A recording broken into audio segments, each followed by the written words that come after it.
Сәлем баршаңызға. Бүгін сіздермен әдемі, нәзік, дәмді нежный салатының рецебімен бөлісемін.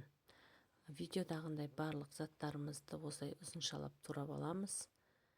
Картофельный пайымызды алдын ала дайындап алғанмын, соны қоссаңыздар болады, немесе сатып алсаңыздар болады.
Осылай барлық керек заттарын турап аласыздар. Турап алғаннан кейін дәміне қарай тұз қосамыз және мойенез қосасыздар.